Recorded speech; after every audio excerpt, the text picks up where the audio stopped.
Olá, boa noite, tudo bom com vocês? Demorei um tempo para poder voltar a trazer aqui algumas reflexões aqui do gabinete, com o nosso papo de gabinete. Semanalmente a gente tinha o nosso encontro, mas foi complicado durante essas semanas, esses meses, mas estamos aí retornando. E eu queria hoje compartilhar com vocês algo que estava refletindo a partir da carta de Paulo aos Filipenses, sobre conselhos pastorais paulinos que são importantes e necessários para nós. Conselhos de Paulo sobre fraternidade, perdão, alegria, virtudes, paciência e resiliência. Então eu queria ler com você Filipenses no capítulo 4, versículo de 1 a 13, que trata desses conselhos. Diz assim: Vocês são meus irmãos muito queridos e eu sinto muitas saudades de todos. Vocês são a minha alegria e a minha coroa. Portanto, continue firmes no Senhor. Peço a Evódia e Sintique que tenham o mesmo modo de pensar como irmãs no Senhor. E também peço a você, meu fiel companheiro, que ajude essas duas mulheres. Elas têm se esforçado comigo na proclamação das boas novas, junto com Clemente e com os demais companheiros meus, cujos nomes estão escritos no livro da vida.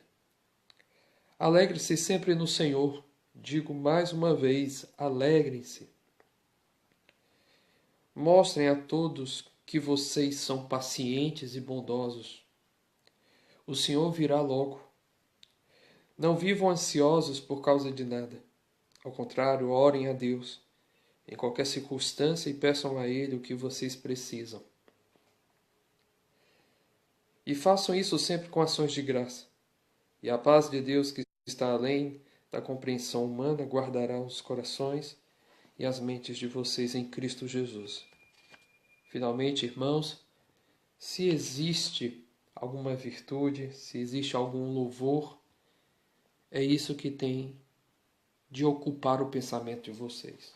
Tudo que é verdadeiro, tudo que é respeitável, tudo que é justo, tudo que é puro, tudo que é amável e tudo que é de boa fama.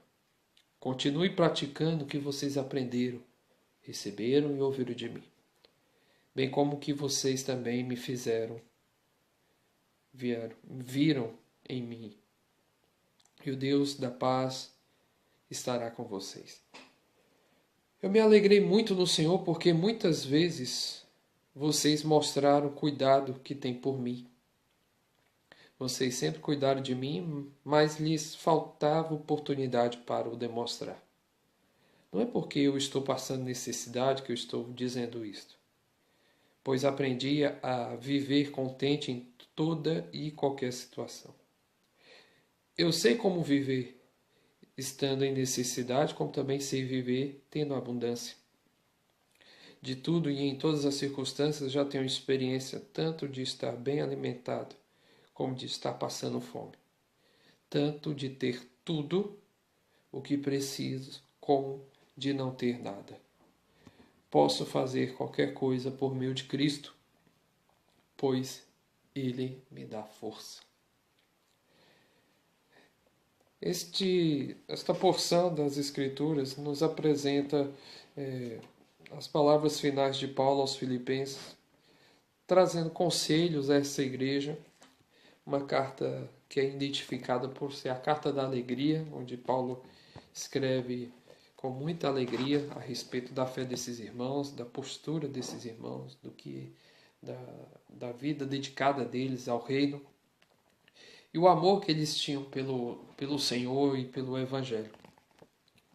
Mas aqui no capítulo 4, Paulo nos apresenta conselhos que não se restringem apenas a essa igreja, mas são conselhos para nossas vidas também, para a nossa vida como igreja, como comunidade de fé, também dos nossos dias.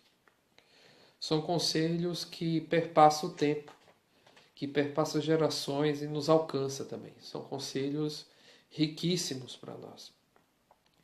E são muitos os conselhos aqui, e eu me restringo apenas a esses 6 conselhos que ele vai descrevendo aqui no capítulo 4. E eu começo com a reflexão que Paulo faz sobre a fraternidade, sobre a comunhão entre irmãos. No verso 1 ele diz: vocês são meus irmãos muito queridos, e eu sinto muita saudade de todos. Vocês são a minha alegria e a minha coroa. Se tem uma coisa que enche o nosso coração, é sabermos que temos amigos. A palavra de Deus nos é clara de que o verdadeiro amigo, ele surge na hora da angústia, na hora da dor. Os verdadeiros amigos não são os amigos das festas ou os amigos do momento da alegria. Os verdadeiros amigos surgem na hora da dor. E deve ser por isso que Paulo faz essa declaração, né? Vocês são queridos e eu tenho muita saudade de todos vocês. Vocês são a minha alegria e a minha coroa. Paulo está passando um momento muito difícil, ele está em perseguição, está vivendo dias difíceis no seu ministério, e a alegria dele é ver a igreja de Filipos desenvolvendo a sua fé, desenvolvendo a sua caminhada com Cristo, e isso alegra, e isso lhe é um prazer, lhe é uma coroa. E a firmeza deles, a continuidade deles na caminhada é algo que alegra o coração de Paulo. Quando pensamos em fraternidade, quando pensamos em irmandade, temos a tendência de pensar em pessoas que vão andar com a gente fazendo e concordando com tudo que a gente pensa. Ou seja, temos um conceito de fraternidade sobre aquela perspectiva de que as pessoas que nos são amigas, são pessoas que pensam ou que falam ou que fazem coisas que nos agradam. E nem sempre isso são os verdadeiros amigos, né? O verdadeiro amigo é aquele que nos mostra os nossos defeitos, aquele que aponta para nós as nossas falhas também, aquele que nos ensina na caminhada. E Paulo é essa pessoa para a igreja de Filipenses, assim como aqueles irmãos eram também pessoas que abrilhantavam a vida de Paulo. E como abrilhantavam? Cumprindo, vivendo o evangelho ao qual ele havia ensinado. Paulo se alegrava pelo simples fato de ver aqueles filhos na fé correspondendo ao evangelho que ele havia ensinado. Isso é, sem dúvida nenhuma, algo que edifica, é algo realmente que nos traz um grande crescimento espiritual.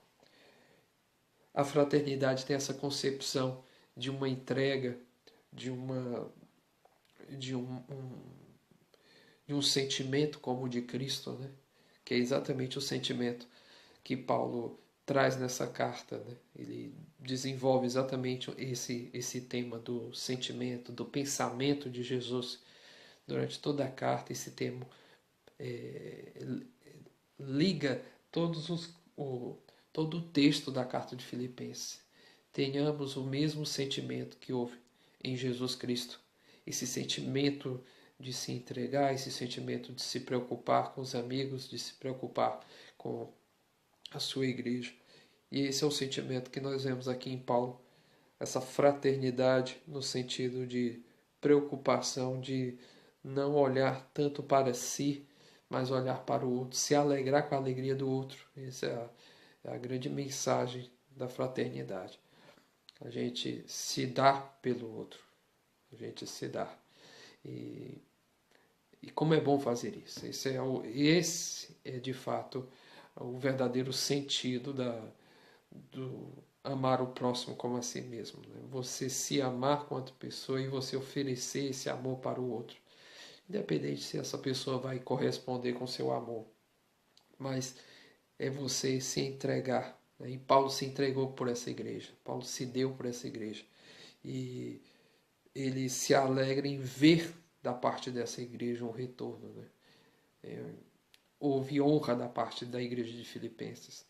Como a gente viu aqui no próprio capítulo, é uma das igrejas que vai ajudar o ministério de Paulo, contribuindo financeiramente, sustentando Paulo, como fala o restante do capítulo 4.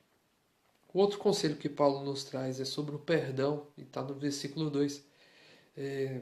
Peço a Evódia e a Sintique que tenham o mesmo modo de pensar como irmãs do Senhor. Ele resgata mais uma vez essa palavra, né, este sentimento, essa ideia do sentimento de Jesus. Tendes o mesmo sentimento, o mesmo pensamento de Jesus. Só que agora ele traz na perspectiva de um para com o outro, né?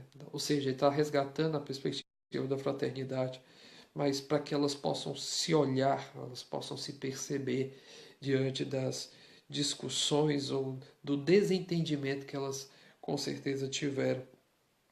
Parece-me que houve uma discussão mal entendida aqui, uma situação bem delicada entre essas duas irmãs, né?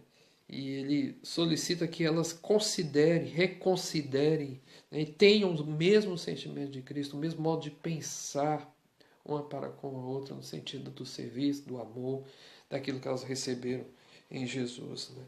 O perdão é uma coisa muito difícil de ser vivida. Nem todos estão dispostos a lidar com o perdão. O perdão sempre é um tema muito delicado de ser tratado. Porque logo nós estamos sempre com a razão, nós nunca admitimos que estamos errados. Existe um pouco de orgulho da nossa parte, né? E Paulo nos traz aqui a reflexão, o conselho de ter o sentimento de Cristo, né? O sentimento de Jesus, de humildade, de realmente de reconhecimento das suas limitações. É interessante essa reflexão de Paulo, porque aí eu posso olhar para o outro não com olhar de superioridade, mas eu me coloco com um olhar de... Eu me igualo com o outro, eu não me coloco superior. Geralmente quando o nosso orgulho é ferido, quando estamos com raiva, quando estamos magoados, a gente busca dentro de si armas, né? Estratégias para poder se colocar superior em relação ao outro.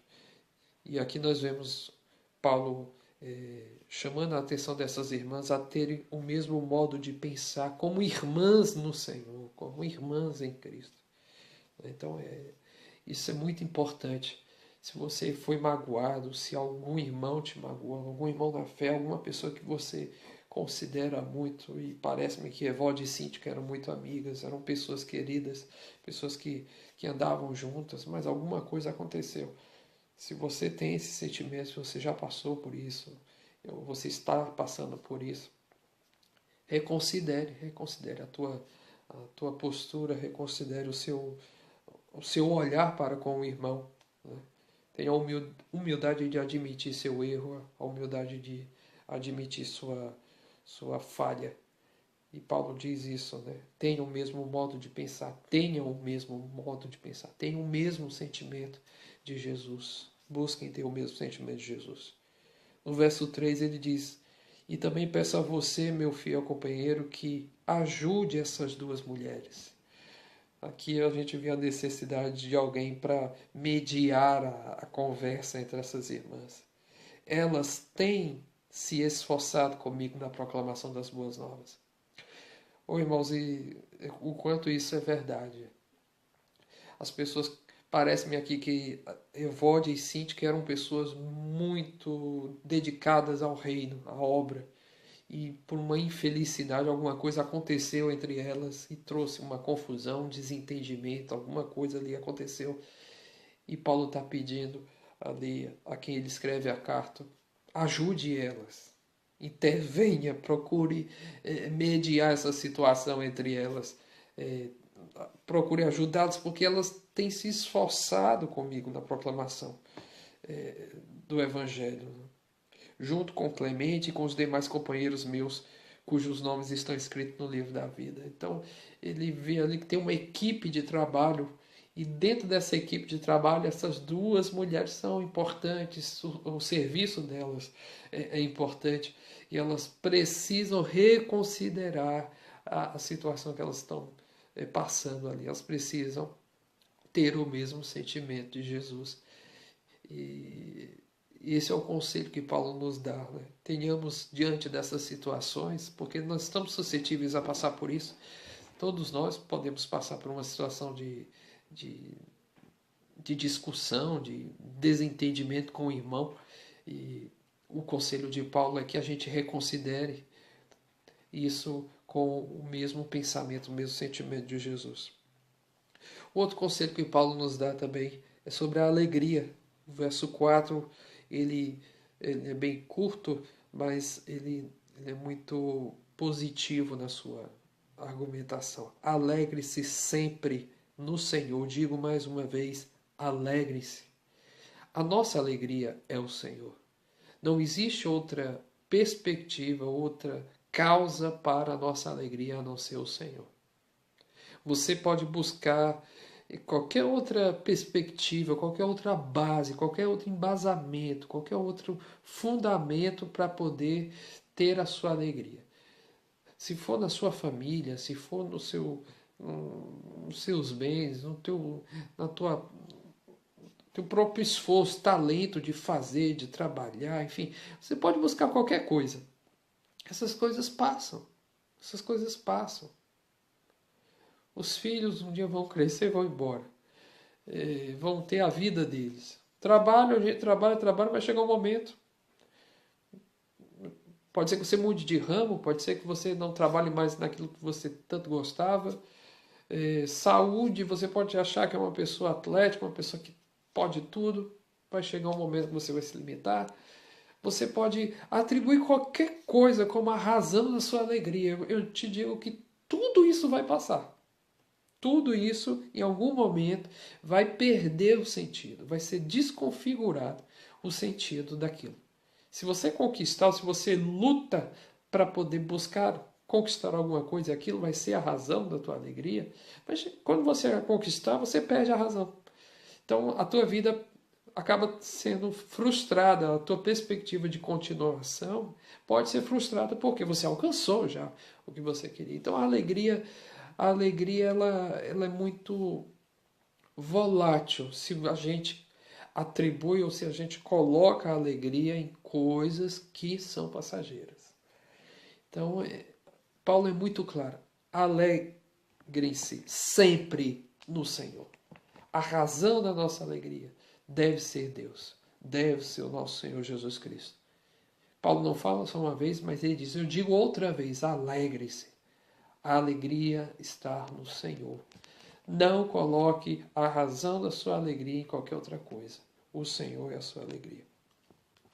O quarto conselho que Paulo nos dá está no verso 5. Mostrem a todos que vocês são pacientes e bondosos. E isso daqui tem muito a ver com a ansiedade, né? Ele fala no verso, ele diz, sejam pacientes e bondosos, o Senhor virá logo. Não vivam ansiosos por causa de nada. E aqui a gente vê exatamente o mesmo sentido ali da alegria. Se a gente atribui a nossa alegria a ter alguma coisa, a possuir alguma coisa, a gente vive uma vida de ansiedade, uma vida realmente muito desgastante. E aqui Paulo nos traz exatamente essa reflexão da paciência, da longanimidade, de ter um ânimo longo, um ânimo realmente confortável em Deus. Se a gente atribui a nossa alegria às coisas, elas são passageiras. Elas vão perder o seu sentido em algum momento. Agora, colocar o nosso ânimo em Deus é saber que Ele é fonte inesgotável de graça e de bênção. Ele é fonte inesgotável de completude da nossa existência. É incrível como as pessoas estão numa busca, numa sede de suprir essas necessidades. E elas ficam buscando em tudo, em todas as coisas. E elas estão sempre ansiosas, elas estão sempre desanimadas, elas estão sempre desesperançosas, elas conquistam e querem mais e mais e mais, nunca estão satisfeitas com o que elas têm. Paulo diz: parem de viver ansiosos com isso, parem com isso, tenham paciência. O Senhor virá. O Senhor virá. Ou seja, aquele que alegra nossas vidas, aquele que supra as nossas necessidades, aquele que é longânimo para conosco, a sua misericórdia não tem fim, é a causa de nós não sermos consumidos. Ele é a razão da nossa vida, a razão da existência da nossa vida. Um dia ele voltará. Então, assim, todo esse vazio, essa busca, esse ímpeto nosso de buscar, de querer se satisfazer com as coisas, no sentido de completar a nossa vida, tudo isso passa, tudo isso não tem. Pode ter uma função, possa nos satisfazer quanto pessoa em algum momento, mas o vazio continuará. Paulo diz: tenham paciência. Mostrem a todos que vocês são pacientes e bondosos. O Senhor virá. Não vivam ansiosos por causa de nada. Ao contrário, orem a Deus em qualquer circunstância e peçam a Ele o que vocês precisam. E façam isso sempre com ações de graça. Orem a Deus, coloquem diante de Deus. Irmãos, nós precisamos urgentemente falar mais com Deus. Falar menos com os homens e ouvir mais a Deus.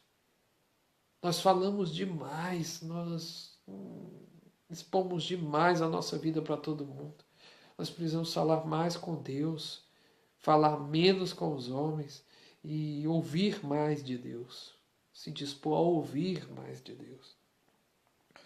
Paulo continua os seus conselhos e ele fala no verso 7 e 8: e a paz de Deus, que está além da compreensão humana, guardará os corações e as mentes de vocês em Cristo. Aqui ele completa, encerra aqui a compreensão dele sobre paciência, sobre ter longanimidade diante das situações da vida. A paz de Deus, que vai além da nossa compreensão, nos guardará o coração e a mente. Quando a gente descansa no Senhor, se conforta, se regozija em Deus, na alegria que Ele pode nos dar, a gente realmente entende essa paz que vai além da nossa compreensão. No verso 8 ele propõe outro conselho sobre as virtudes. Ele diz: finalmente, irmãos, se existe alguma virtude, se existe algum louvor, é isso que tem que ocupar o pensamento de vocês. Tudo que é verdadeiro, tudo que é respeitável, tudo que é justo, tudo que é puro, tudo que é amável, tudo que é de boa fama. Continue praticando o que vocês aprenderam, receberam e ouviram de mim, bem como o que vocês também me viram fazer. E o Deus que dá a paz estará com vocês. Ou seja, a nossa mente não deve ser ocupada por coisas que não nos traz a paz. A nossa mente não tem que estar ocupada com coisas que nos tirem a paz. A proposta de Paulo é que a gente ocupe a nossa mente com virtudes espirituais, com referências espirituais. Nós temos que nos apegar a coisas que nos edificam. Nós temos que nos apegar, nos aproximar a coisas que somam na nossa vida, que realmente trazem sentidos para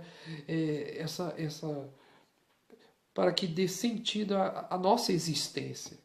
Coisas que realmente edifiquem a nossa vida. Por isso que ele diz: se existe louvor, se existe realmente sentido para glorificar a Deus, isso deve ocupar a nossa mente, o nosso pensamento.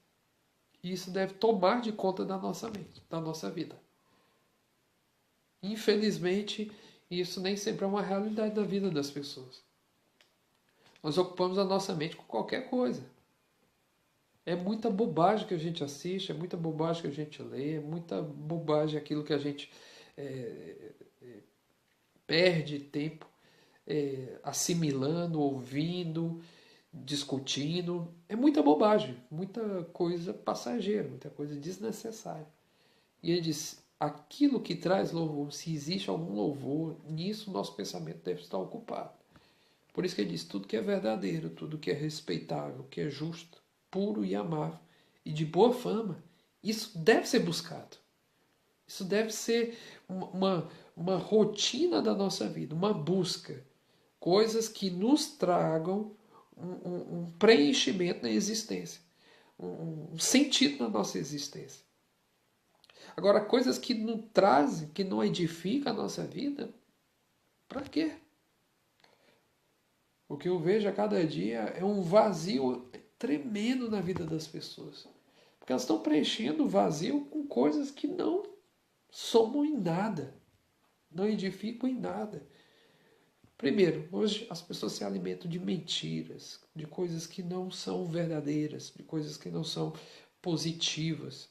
Se alimentam de coisas imorais, desrespeitosas, coisas de baixo nível. As pessoas se alimentam de injustiças, de práticas de injustiças. As pessoas buscam fazer coisas injustas todas as horas. Buscam coisas impuras, coisas que são baixas, imorais, amorais.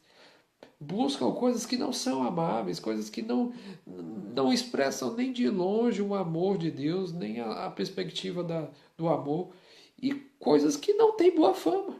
Então, tudo isso e preencher a nossa vida, preencher o nosso tempo com essas coisas é uma bobagem enorme.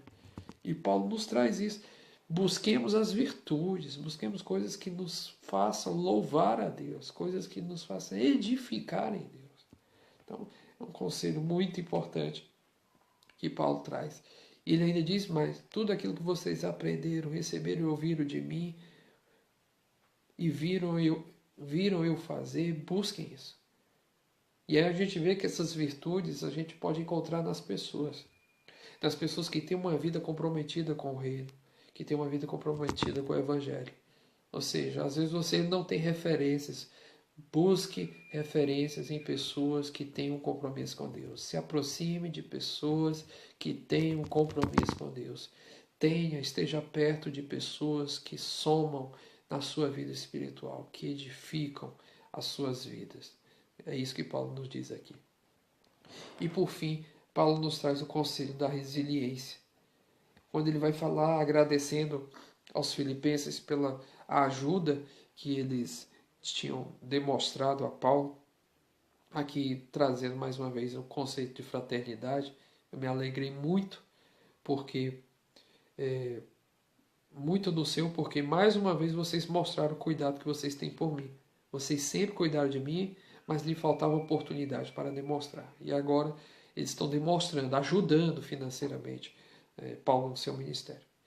E aí, o verso 11 ao 13 são versos que poucos conhecem, ou pelo menos não refletem sobre. Ele diz: não é porque eu estou passando necessidade que eu estou dizendo isto, pois aprendi a viver contente em toda e qualquer situação. Eu sei como viver estando em necessidade, como também sei viver tendo abundância. De tudo e em todas as circunstâncias já tenho experiência, tanto de estar bem alimentado, como de passar fome, tanto de ter tudo o que eu preciso, como o de não ter nada. Paulo apresenta a sua vida no sentido da a sua caminhada com Cristo e a experiência de ter tudo e também não ter nada. De ter o que comer e não ter o que comer. De estar vivendo muito bem e ter um dia que não tem nada.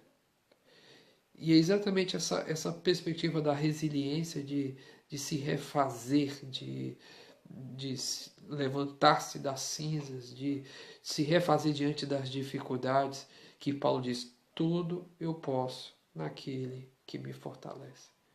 E aqui mais uma vez é trazida a perspectiva da alegria no Senhor. É mais uma vez trazido aqui a perspectiva da virtude que foi cultivada na vida dele. Ou seja, uma pessoa que cultiva as virtudes em Cristo, que busca a vida no Senhor e tem uma edificação em Cristo, é uma pessoa que sabe lidar com resiliência, sabe lidar com perdas e ganhos. Uma pessoa que sabe lidar entender que vai ter momentos que ele vai ter, mas vai ter momentos que não vai ter. Porque o que implica aqui não é o ter ou não ter. Ele sabe passar por isso porque ele tem Cristo. Essa é a diferença. E hoje em dia as coisas estão condicionadas assim. Se eu tenho, é porque Deus é comigo. Se eu não tenho, é porque Deus se afastou de mim. Ou porque é o diabo, enfim. A gente tem que colocar a culpa em alguém. E não é isso que Paulo ensina. Ele traz exatamente que quando nós nos alegramos no Senhor, quando nós colocamos a nossa vida, a nossa ansiedade no Senhor, oramos a Deus pedindo e colocando as nossas necessidades diante do Senhor, Ele nos traz uma paz que vai além da nossa compreensão. Ele nos traz um refrigério, um contentamento que vai além da nossa capacidade de compreensão racional. Quando nós nos alimentamos de virtudes verdadeiras, respeitáveis, justas, puras, amáveis e de boa fama, e somos cercados de pessoas que nos edificam nesse sentido, que somam na nossa vida nesse sentido, nós conseguimos lidar melhor com a resiliência. Nós conseguimos lidar melhor com esses altos e baixos da vida, esses momentos de bonanças, momentos bons da vida, mas também a gente sabe lidar com os momentos da perda, do não ter. Então, essa reflexão, esse conselho de Paulo está interligado. Quando Paulo chega a dizer que tudo ele pode naquele que fortalece, é porque ele está considerando o que é ter paciência, o que é não estar ansioso com as coisas dessa vida, visto que o Senhor voltará, visto que nós precisamos apresentar a Deus em oração as nossas necessidades e o Deus de paz nos encherá, nos dará compreensão, nos dará uma reflexão, uma compreensão, uma paz que vai além da nossa capacidade racional de entendimento. E a gente vai conseguir lidar com isso. Logo, o ter ou não ter é um detalhe. O ter ou não ter as coisas será um detalhe. Por mais que a gente sofra, por mais que a gente pene por isso, porque Paulo penou a ponto de a igreja de Filipenses ajudar financeiramente a ele, como ele fala aqui no verso 10. Ele descreve isso. Mas ele diz: eu sei passar necessidade, mas eu sei também ter em abundância. Eu sei e adquiri experiência em todas as circunstâncias. Eu adquiri, eu fui formado, eu fui habilitado, as virtudes me edificaram, no sentido de compreender. Tanto que eu sei estar bem alimentado, entender o que é comer bem, como também entender que eu não vou comer bem em algum momento. Tanto de ter tudo, o que é precioso, como de não ter nada. Porque posso fazer qualquer coisa por meio de Cristo, porque Ele me dará força, porque tudo posso naquele que me fortalece. São conselhos riquíssimos, são conselhos que nós devemos considerar na nossa vida. Irmandade, fraternidade, perdão, alegria, paciência, virtudes e resiliência. São conselhos para a vida. Pensem nisso, reflitam sobre isso. Peçam a Deus que Ele possa encher o seu coração do mesmo sentimento que teve Jesus. Para que possamos lidar com a vida com um olhar, não como um olhar mudando, um olhar reducionista, em que percebe a vida apenas por meio de algumas perspectivas, mas que a gente possa olhar para a vida com o olhar de Cristo, com a mente de Cristo, sabendo que tendo ou não tendo, possuindo ou não possuindo, conquistando ou não conquistando, não será isso, não é isso a razão da nossa vida. A verdadeira razão está na alegria, estar feliz, estar contente estar em contentamento no Senhor. Que Deus em Cristo te abençoe, que Deus te abençoe grandemente, que você possa crescer nesse sentido. E se essa palavra de alguma forma te edificou, compartilha com alguém. Passa para alguém da família, compartilha com algum irmão, com algum familiar, com algum amigo. Deus em Cristo lhe abençoe. Um abraço. Paz.